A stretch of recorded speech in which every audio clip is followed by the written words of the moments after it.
Hello दोस्तों, स्वागत है आप सभी का लीगल केस एंड जजमेंट के आज के एपिसोड में, जहां हम आसान भाषा में बताते हैं कानूनी केस, फैसले, सेक्शंस और हर वो कानूनी पहलू जिसे जानना एक नागरिक के तौर पर हम सब के लिए जरूरी है।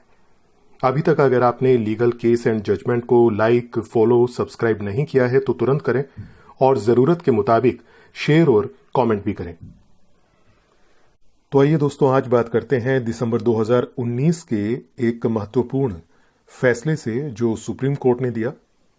धारा 304 बी आईपीसी के तहत वित्तीय सहायता मांगना भी दहेज की मांग में शामिल है। सुप्रीम कोर्ट ने कहा कि वित्तीय सहायता मांगना भी दहेज की मांग में शामिल हो सकता है। दहेज हत्या के मामले में संबंधित एक आपराधिक अपील में अभियुक्त ने दलील दी थी कि उसके अपने क्लिनिक के विस्तार के लिए पैसा मांगा था, न कि दहेज के रूप में।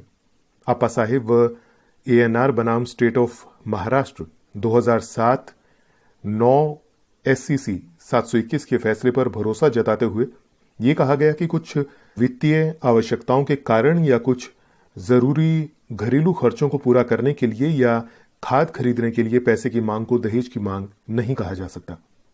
इस मामले में आरोपी जतिंदर कुमार बनाम हरियाणा राज्य को अपनी मृत पत्नी का दहेज के लिए शोषण करने का आरोपी पाया गया। उसकी मां और 2 भाइयों को भी ट्रायल कोर्ट ने दोषी पाया। हाई कोर्ट ने दोषियों की सजा की पुष्टि करते हुए अन्य को बरी कर दिया।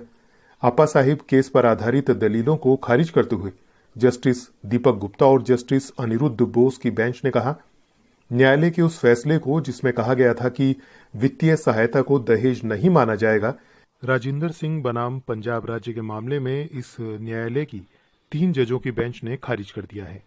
राजिंदर सिंह के मामले में 3 जजों की बेंच ने कहा था कि दहेज निषेध अधिनियम की धारा 2 के मुताबिक शादी से पहले या उसके बाद किसी भी वक्त किसी व्यक्ति द्वारा धन या संपत्ति का मूल्यवान वस्तु की मांग, यदि वह उचित रूप से विवाहिता की मृत्यु से जुड़ा हुआ है तो वो विवाह से संबंधित ही होगा, जब तक कि उक्त मामले में तथ्य दूसरी ओर इशारा नहीं कर रहे।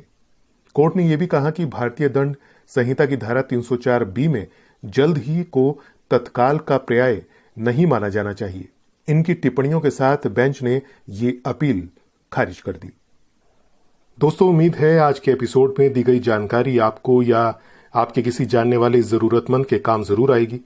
वैसे कानून की जानकारी होना हम सब के लिए फायदेमंद है, लेकिन याद रखिए, कानून जहां हमें अधिकार देता है वहीं कर्तव्य और जिम्मेदारियां भी देता है।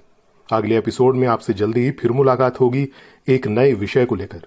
तब तक के लिए जिम्मेदारी के साथ अपने हक की लड़ाई लड़ने के लिए देखते रहें लीगल केस एंड जजमेंट। धन्यवाद।